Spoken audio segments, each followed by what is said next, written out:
শুভ দুপুর বন্ধুরা সবাইকে। তো এখন আমরা করছি খাওয়া দাওয়া। আজকে আমাদের মেনুতে আছে, আরে মেনুতে কি আছে আজকে? শুধু কচু আর ঘেঁচু, কচু বাটা, হ্যাঁ কচুর বড়া লতি দিয়ে আর সবকটাই বেশিরভাগই কচুর রেসিপি। কচুর কি শাক, এই কচুর বড়া, কচু ভাজা, লতি লতি দিয়ে ভোলা মাছ আর কি, আর লাউ শাক। দারুণ আমি খাবো না, আমি খাবো না, চান করবো। ঠিক আছে, শাক ভাজা কেমন লাগছে? এদি জল দেন তো।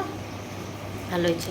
এদিকে দিদি মাকে খাওয়া, এই মা দিদিকে খাইয়ে দিচ্ছে আর আমি এখানে বসে বসে ভিডিও করছি। আমাকে তো আর কেউ খাইয়ে দিচ্ছে না, আমার তো আর কেউ নেই, তার জন্য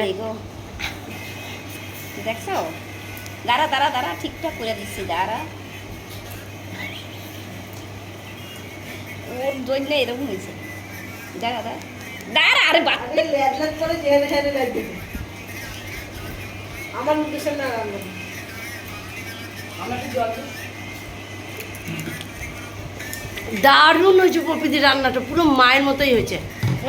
আমার মাই পারে কিন্তু এই রান্নাটা করতে, ভোলা মাছ দিয়ে লতি দিয়ে।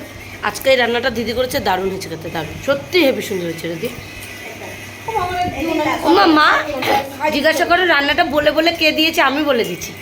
জিরের গুঁড়ো, ধনের গুঁড়ো টাকা আমি বলে দিইনি। প্রধানমন্ত্রী আসবে। আরে মুখে এঁটো, এখন জ্বালা করছে, আমি আগে মুখটা ধুয়ে আসি। বিজেপি জিতে গেছে, জিতলে বাদ দিই। কোথায় জিতেছে? ভোটের হিসাব হলো না, তুমি জিতে গেছো। 100 কটা সিট পেয়ে গেছে উত্তরপ্রদেশে, মানে বাইরে। পোয়া ভোলা দিয়ে তো দারুণ লাগে। এখনো আমি